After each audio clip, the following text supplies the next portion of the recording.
মুক্তিযোদ্ধা উজ্জ্বল কান্তি কাশনবিশ, পিতা মৃত উপেন্দ্রচন্দ্র কাশনবিশ, মাতা রেণুকা কাশনবিশ, গ্রাম পাঁচপাই, ফকিরের বাজার। আমি 1971 সালে যখন প্রায় এই পঞ্চম শ্রেণী থেকে আমি ষষ্ঠ শ্রেণীতে উত্তীর্ণ হয়েছি, এমনি মুহূর্তে দেশের একটা বিশৃঙ্খলা শুরু হয়।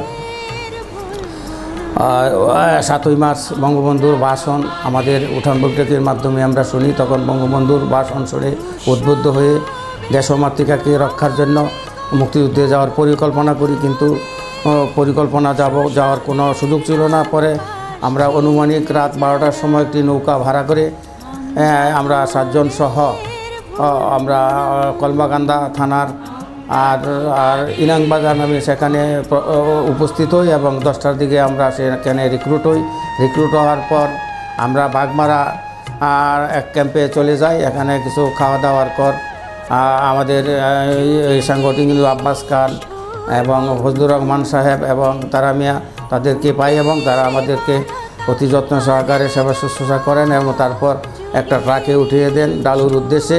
এবং ডালুর উদ্দেশ্যে আমরা প্রায় বিকাল 4টার দিকে আমরা ডালুতে পৌঁছি এবং পরের দিন আমাদের মেডিকেল হয়।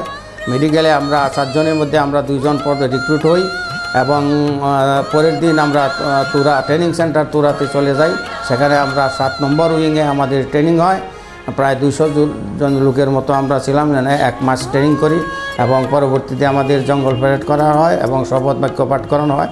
পরবর্তীতে আমাদের ট্রেনিং শেষে আমরা ওই তুরার জেলারই সন্নিকটে ওই যশোগ্রাম নামক স্থানে আমরা সেখানে আমাদের ক্যাম্প স্থাপন করা হয়। আমাদের অস্ত্র না থাকায় আমরা 1 মাস অপেক্ষা করার পর রাশিয়া থেকে আমাদের অস্ত্র আসে এবং তখন আমাদেরকে অস্ত্র প্রদান করা হয়, SMG অস্ত্র প্রদান করা হয়। আমার SMG নম্বর হচ্ছে 007। তার পরবর্তীতে আমাদেরকে এই থানা ওয়াইজ বিভক্ত করে দুর্গাপুর থানার নেত্রকোনা জেলার দুর্গাপুর থানার ফান্দা নামক স্থানে পাহাড়ের উপরে আমাদের ক্যাম্প স্থাপন করা হয়। সেখান থেকে আমরা ওই বিভিন্ন সময় ওই পাক বাহিনীর সাথে যুদ্ধে মোকাবিলা করি এবং সত্যিকারের বিষয় হলো যে সেখানে এই বিজয়পুর নামক গ্রামটিকে সম্পূর্ণ পাক বাহিনীরা এটা নিশ্চিহ্ন করে এই গ্রামটিতেই ওরা ব্যাংকার স্থাপন করে এবং এই ব্যাংকার থেকে ওদেরকে ব্যাংকার কেটে এই দুর্গাপুর ওদের মূল ক্যাম্পের সাথে যোগাযোগ রক্ষা করে। এইভাবে দুর্গাপুর আমাদের অনেকগুলা যুদ্ধে আমাদের অবতীর্ণ হইতেছে। যখন দেখি আমরা এই গাছে বসে আমরা তখন এনে ওই পাহারা দিতাম, তখন দেখতাম যে পাঞ্জাবিরা দৌড়িয়া গরু বাছর দিয়ে পাবলিকরা ভারতের দিকে আশ্রয় নিচ্ছে। তখন আমরা মনে করছি পাঞ্জাবিরা আমাদের দিকে ওই অগ্রসর হচ্ছে। এইভাবে আমাদের বেশ কিছু এক যুদ্ধে আমাদের ওই উসমান গনি তালুকদার বাহারটার উনি আমাদের একসাথে ট্রেনিং করিয়েছিলাম। উনি তখন ওই যুদ্ধে এই পাঞ্জাবিদের মাইন কুবা ছিল, সেখানে মাইন বিস্ফোরণে উনি মারাত্মকভাবে আহত হন এবং পরবর্তীতে আমরা এই পান্দা নামক স্থানে আমাদের পার্মানেন্ট ব্যাংকার স্থাপন করা হয়। এর থেকে আমরা যুদ্ধে অবতীর্ণ হই এবং পরিশেষে আমাদের অনেক যুদ্ধ এখন হয়েছে, তবে আমাদের তেমন লোক ক্ষতিগ্রস্ত হয় নাই, তবে অনেকেই আহত হয়েছেন। এবং পরিশেষে 5ই ডিসেম্বর 1971 যেদিন পরের দিন হয়তো দুর্গাপুর মুক্ত হয়েছিল, তো যেদিন আমাদের কমান্ডার বুঝতে ভুল করেছিল। আমরা ভেবেছি ওদের পাক বাহিনীরা আমাদেরকে উপর আক্রমণ চালাচ্ছে, কিন্তু আসলে না, ওরা একটা আতঙ্ক সৃষ্টি করে এরপরে ওরা পিছু হতে বাধ্য হয়। পরের দিন আমরা দুর্গাপুর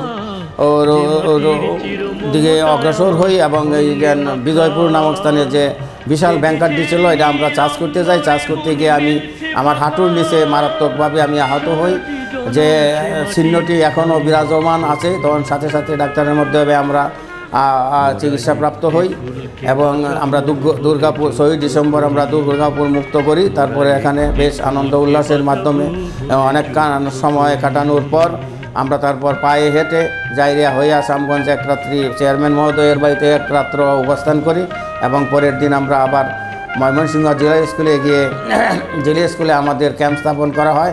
এখানে আমরা অবস্থান করি এবং যতটুকু সম্ভব 14 কি 15ই ডিসেম্বর আর ওই আমাদেরকে কল করা হয়েছিল যে ঢাকায় পাঞ্জাবিরা পাঞ্জাবিদেরকে মুক্তিযোদ্ধারা ঘেরাও করে রেখেছে, আমাদেরকে আদেশ করা হয়েছিল সেই ঢাকার দিকে অগ্রসর হওয়ার জন্য। এমনি হঠাৎ 16ই ডিসেম্বর সকালবেলায় খবর আসে যে পাক বাহিনী আত্মসমর্পণ করেছে। আত্মসমর্পণ করার পর আমাদের আর যাওয়াটা আর হয় নাই ঢাকার উদ্দেশ্যে। তখন আমরা বেশ স্ব অস্ত্র নিয়ে আমরা বিভিন্ন আনন্দ উল্লাস করি। 16ই ডিসেম্বর আমরা বাংলাদেশ স্বাধীন করলাম।